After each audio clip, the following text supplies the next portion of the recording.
I would like to thank Dr. Zhang, Dr. Cannon, and Dr. Abraham for the very informative presentations today. It's wonderful to see the collaborative effort between all three of you. It's just really very cool. And we sincerely appreciate having you here today. Thank you. Without any further ado, we will move into the Q&A section. I hope everyone on the call, on the webinar, has had a chance to respond to the poll questions. If you haven't yet, please take care of that. And then jumping into the questions. So I think we had John Morgan asking a question to Dr. Zhang. How do you get the alternate chemical suggestions for a given chemical? I'm sorry, I think this was for Neelam. So Neelam, would you like to respond? Yes, thanks, Nandini. So there is you can actually sign up for a free trial subscription of a product by just going to our website. And once you get the subscription, try the advanced search. We have pretty elaborate criteria that you can show on exactly what you need in your reaction, why you're choosing a specific chemical. You can give boiling point thresholds, you can give very specific functional groups, or even functional use of the product, or specific industry use of the product. So it really helps to narrow down the search. And when you do get the results, it actually shows you the toxicity of the chemical side by side. So you can obviously choose the least toxic chemicals out of those. Cool. Thank you, Neelam. And then we have one from John Morgan again to Dr. Zhang. Are green chemistry PhDs competitive for jobs with PhDs that are not green, but in the same subfield, like organic chemistry, for example? Yeah, so green chemistry, even we have a PhD program, but in the long run, I don't think we need an independent degree for green chemistry. Green chemistry principle should be integrated to the whole area of chemistry. I think John Warner made it clear, right? Hope we don't have to call green chemistry means it's already green, because we all understand the principle. So yeah, for our student, if they have their original area like organic, then if they understand green chemistry, so this means they put additional label on their resume or on their research. So this is a plus. So unfortunately, we don't have so many pure green chemistry positions available. But if you integrate green chemistry to all the existing field, you will be more competitive as a job candidate. Awesome. Thank you, Dr. Zhang. Next question to Dr. Amy. Can companies and educators share their educational material? How? And are there free resources or coursework available to educators? Yeah, I think I mentioned a part of this in the chat, but yes, all of our resources are free on our website. I put the curriculum link in there. We also offer a number of fee-based courses for K through 12 level, so for high school teachers and some middle school teachers, and we have scholarships available for those as well. And so we have again, all of our curriculum is free. We do offer some courses, 4 different courses, and we should have more coming likely next year as well. For opportunities for others to share their educational content, we have actually collaborated with companies such as, I think we've got a couple of them within our educational materials, like Millipore Sigma has a tool called Dozen 2.0, where it's a free open access tool where you can analyze your chemistry according to the 12 principles of green chemistry. And we work with them to develop also an educational activity. So that's also available on our website. So some things like that are available. But ultimately, the GCTLC platform will be a place for anyone to input their materials and share, including industry. We would love to have that industry connection too, to I think it's really important to have, that direct connection to the latest green chemistry technology as well. So that'll be an opportunity for anyone to share on the GCTLC, and there'll be a process for that too, but we'll, yeah, it's coming. Okay. Thank you, Doctor. Look forward. Yeah, may I add one more thing on Sure. this? Go ahead. Yeah, so there's a ACS Green Chemistry Institute. They have several roundtables like pharmaceuticals. There's good material for research, like solvent selection or reagent, that kind of information on ACS website on the Green Chemistry Institute. Yeah, some wonderful resources there. Yeah. Cool. Thank you both for sharing. Well, actually, I would like to add, what I would love to see is really a validation that the students are learning and they are getting excited. So if we can have some kind of a competition for the students where they can develop some fun games or quizzes using, that kind of teaches green chemistry. We would be happy to share our limited access to a database for that. Wonderful. It's pretty cool. Thank you. All right, so there's another question now. This is for both Dr. Wei and Dr. Lisa. How has the student response been from green chemistry? Do you find them more engaged or interested, or better learning or retaining chemistry content?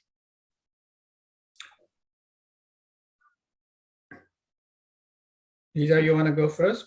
Okay, I can just, yeah, so we changed the traditional lab write-up with the scientific writing, scientific report for the undergraduate labs.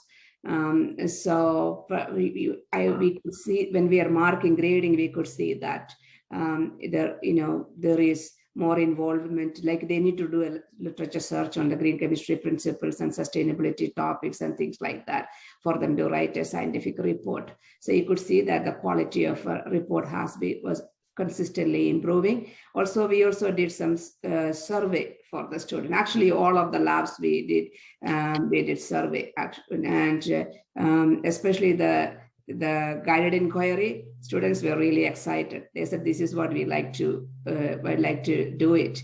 So we were careful, actually. We took one lab period to teach them, give them background information, everything, because guided inquiry can actually induce some kind of anxiety, like, oh, am I going to develop my own procedure? What am I going to do? This kind of thing. So we prepared them. So we got wonderful reports from them. So these are signs that they're enjoyed learning it. Yeah. Yeah.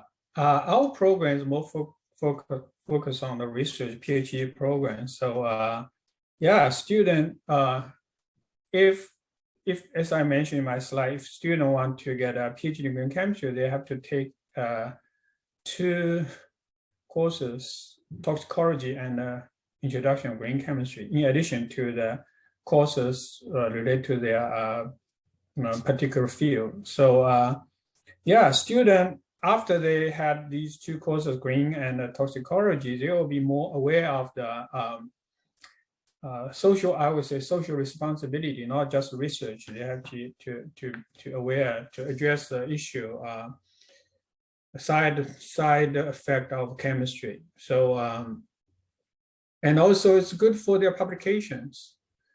So they can publish a paper in the green chemistry journals. There are so many journals related to green chemistry. So, yeah. So, and also I just mentioned before, it's also good for their job application. Very cool. Thank you. Also, I think Neelam, in response to your question, I think Brijesh Pare responded saying that in India we have a green Olympiad. So maybe that's something that he can probably share with you offline. So thank you, Brijesh, for that. Moving on. So for Dr. Cannon, it seems obvious that teaching chemistry at any level should include green chemistry awareness. Do you feel that green chemistry adoption in education is happening as fast as it should? If not, what are the hurdles? It's never happening as fast as it should, right? But what's interesting is if you look at what the hurdles are, as I mentioned before, much of it is resources, and whether those resources be time, money, there's jam-packed curriculum, like how do you adopt and how do you implement?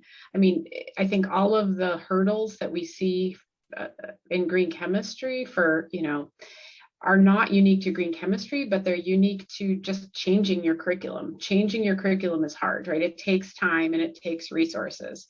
It's not something that's typically done overnight per se. And then sometimes you might need some more administrative support or buy-in, depending on particularly, different countries and different institutions work very differently. So it might be more of a top-down versus bottom-up approach. So I would say the reasons vary, but they're usually similar in terms of the resource constraints. But yeah, so figuring out ways to drop those barriers is really what we've been trying to do, is really understanding how to drop those barriers and how to create and support educators to make those changes easier. That's what we've been focusing on. Thank you, Doctor. Hopefully it moves sooner. All right, the question for Dr. Abraham. So you have designed some experiments to teach green chemistry. Are there any forums where educators like you can share their ideas for mutual benefits? Yes, I'll be very happy. All the works we have done is published as papers in Journal of Chemical Education. So if anybody wants to have that, I can send you the paper directly. So yeah, it's my pleasure to share. Very cool. Thank you. Dr. Zhang, do you feel that green chemistry should be taught as a separate topic to emphasize specific measures to take into account during process development? Or do you feel that chemistry in general should be taught with green principles in mind? Do you mean at what level, undergraduate, graduate, or industry? Because those kind of process courses is not, it's industry kind of training. Okay. Yeah. So would that mean for the, this would be for the colleges? Or for college, undergraduate. Okay. Yeah, undergraduate, I think we just like Amy mentioned, we integrate the green principle to the existing curriculum. We don't have to, also like Lisa mentioned, we don't have to set up a completely new courses. Just integrate, modify the existing course, or use the curriculum available from like Beyond B9. So not all the existing faculty know how to develop completely new green chemistry courses. There are a lot of resources available. I think, Doctor, there's a follow-up question that just came through. So are there journals that high school or middle school students can get published in? As a middle school teacher, I help students design projects, but I found that recently with the plastic pollution projects, helping guide students towards developing a solution starts to exceed some of my knowledge. And what do you suggest I do? You mean high school teacher want to publish paper related to green chemistry? Middle school teacher. Oh, middle school. Yeah, high school and middle school, I guess, would like to see if his students could get published. Yeah, Amy, you're probably fully familiar with this, right?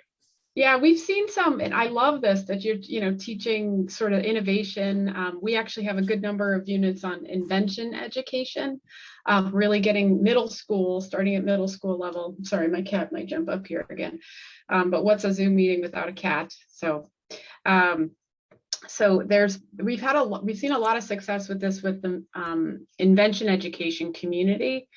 Where middle and high school students are actually applying and receiving patents. And so there's a lot of support for that. And the place for that is the Lemelson Foundation. They're doing a lot in invention education. In terms of publishing, that's a really interesting, I would think that there could be opportunities within some of the journals, such as Journal of Chemical Education, depending on the educational content. And if you have student data and student perspective, that could be really interesting for that level. Happy to chat and explore other options too there. But I would definitely try to tap in. It sounds like what you're doing is very innovative. And there's a lot of focus on solving some of the plastic pollution problems and actually inventing alternatives. So Lemelson Foundation and Invention Education Community has a lot of resources for that level. Amy, just a quick follow-up question on the same topic. If the students or the teachers would like to have some advisors, do you also can help in those? Yeah, absolutely. I mean, we also have a whole network of high school and middle school teachers where we'll be launching starting in the fall a monthly meetup so I would definitely sign up for our newsletter because it'll be open for any of our high school. We currently have a monthly meetup for our higher ed community called the Green Chemistry Connection. So that's every month we have a couple speakers. I know Liza has presented during that as well. And we just try to make these connections for that mentoring and support. And we're going to be doing a similar one starting this next academic year for high school and middle school teachers. So that would be something to definitely connect in on, because teachers are the best resources. They have really great ideas and wonderful things that they're already doing that they can share. So, yeah. Thank you. Oh, thank you. Another question from Imad. As you know, solvents play an important role in green chemistry. However, in most green chemistry metrics are considered their weight and volume rather than their solvent nature. For example, the relatively green solvent ethyl acetate does not make much difference to metrics such as E factor and mass intensity compared to the toxic solvent benzene. Isn't it better to add a factor based on the type of solvent in the metrics? I think, is that for you, Neelam? I think that would be for Dr. Zhang. Dr. Zhang, okay. Is that for me? Yes. Yeah, we have different metrics. Not just like volume. Yeah, we have so many. I think at least we have 12 principal green chemistry. We probably have more metrics than 12. So pharmaceutical company develop metrics as a good focus on the toxicology. Yeah, so you can look at those metrics. Metric has different focus. Some focus on the volume, some focus on toxicology, some focus on the mass intensity, and some focus on efficiency. Yeah, so it's already there. You just need to find, depends on what's your focus on. Sounds good. Thank you. You can check the ACS Green Chemistry Institute on the pharmaceutical roundtable. They have a lot of information. Solvent selection, reagent selection, and the matrix. Yeah.